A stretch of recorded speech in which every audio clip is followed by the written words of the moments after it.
Assalamualaikum warahmatullahi wabarakatuh. Saya Ahmad Jadin dan saya akan mempresentasikan tugas masa depan dari mata kuliah DPPO saya. Pertama, janjinya saya Ahmad Izzuddin mengerjakan evaluasi tugas masa depan dalam mata kuliah Desain dan Pemrograman berorientasi objek untuk keberkahannya, maka saya tidak melakukan kecurangan seperti yang telah dispesifikasikan. Amin.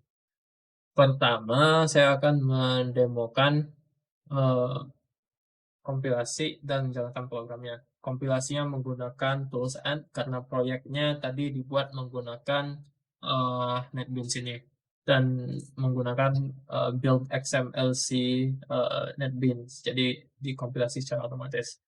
Kemudian hasil kompilasinya juga menghasilkan jar yang bisa dijalankan. Jar ini jalankan tipe copy paste ya. Ini. Nah, ini sudah jalan. Dan menggunakan SMPP untuk server MySQL-nya. Ini bisa di-scroll untuk tampil datanya. Dan untuk main, kita tidak masukkan apa-apa, cuma seperti ini saja. Nah, kalau misalnya saya keluar, kita tidak memasukkan apa-apa, tadi tak 11 ya, jumlah playernya. Sekarang misalnya saya memakai player si Ahmad ini, skornya 06. Misalnya saya mau tambahkan skornya. Ini.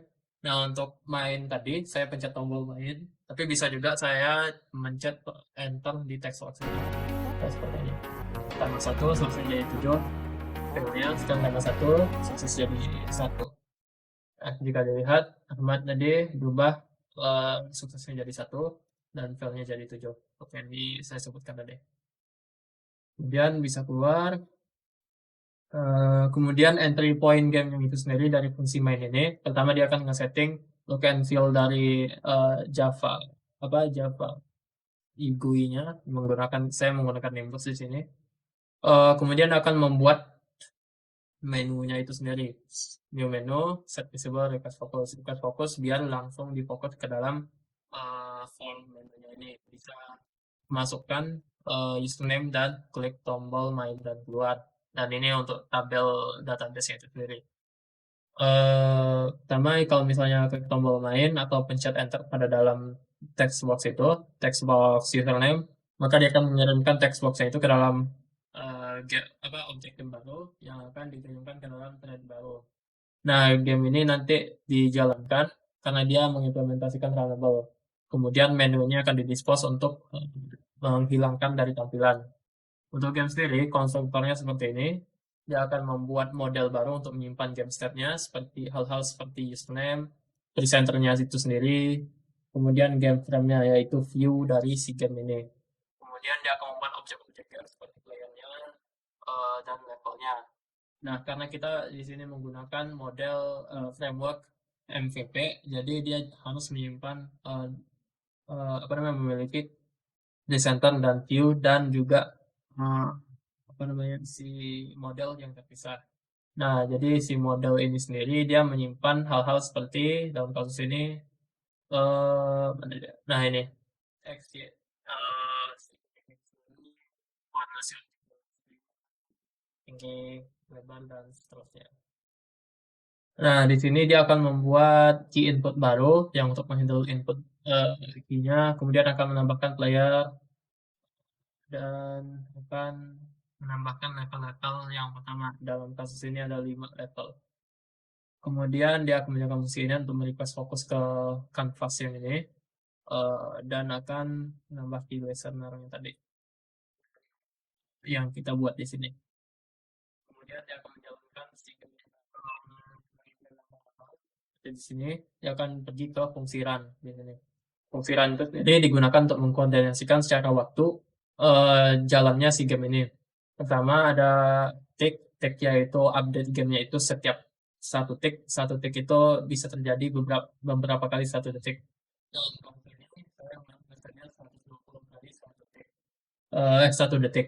Jadi setiap ini selama tidak next level. Kalau misalnya next level, dia akan mengupdate di sini untuk menjalankan animasi-animasi next level dan menghapus misalnya level paling bawah yang tadi dilompati pada saat next level event terjadi dan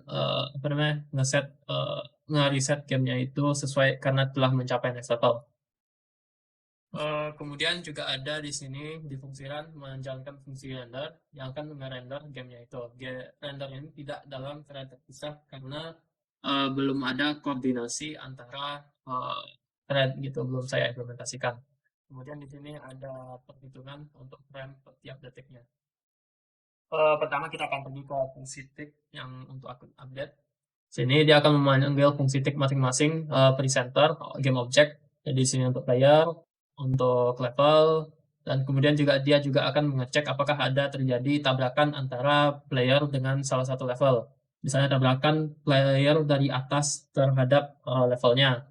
Nah, kalau dalam kasus ini dia sukses karena dia tabrakan dari atas ke bawah, kemudian ditambah sukses satu, dan dia akan jumping pause gitu. Kemudian di sini kalau misalnya tabrakan dari bawah playernya, maka dia akan follow through, set fail tambah satu.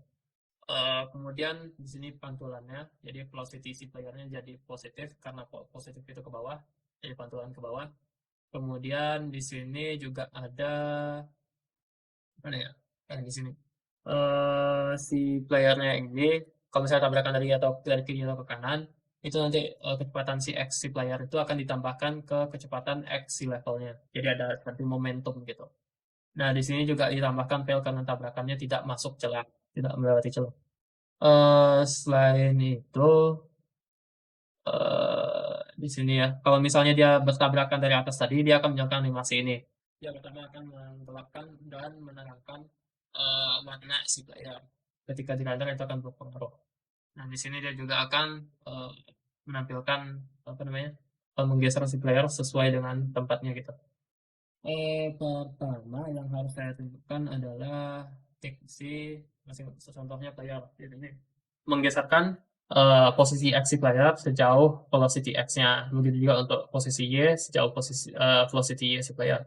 Kemudian di sini kalau misalnya sedang lompat, velocity Y si player akan ditambah sesuai dengan akselerasi gravitasi. Kemudian handler input si playernya di sini, kalau misalnya pencet key up atau tidak sedang jumping, maka dia akan melompat dan dia akan velocity Y-nya akan berkurang gitu. Maka karena berkurang itu berarti ke atas ya dalam kasus ini.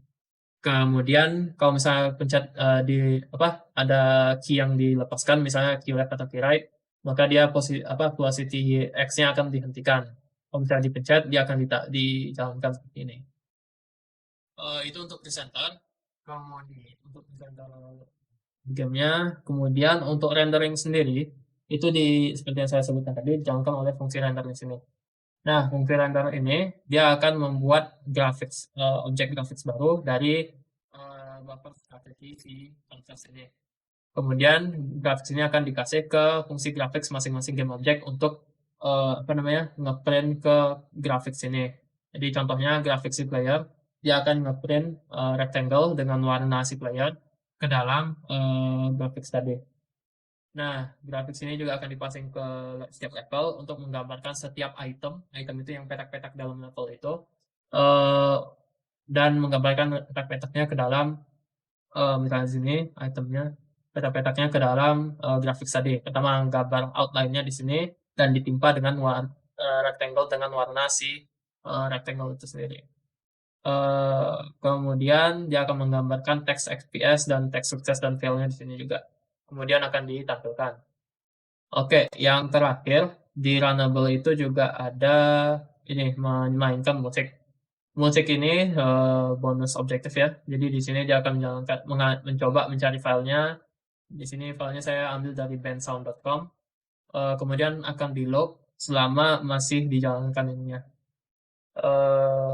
Kemudian kalau misalnya gamenya selesai, itu kalau misalnya key input dipencet space, maka dia akan men-save username dengan sukses dan fail itu sendiri. Nah, di database yang ini ya. Nah, dia akan ngecek apakah sudah ada. Kalau sudah ada, maka diupdate. Kalau belum ada, dibuat baru.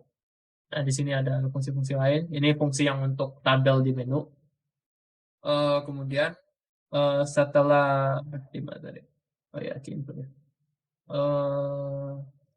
Setelah di save skornya, maka dia akan menutup gamenya dan menampilkan menu lagi. Nah, ini menutup game itu akan menutup window-nya dan akan menghentikan musiknya. Untuk window ya di dispose saja yang game kram ini tadi. Oke, sekian.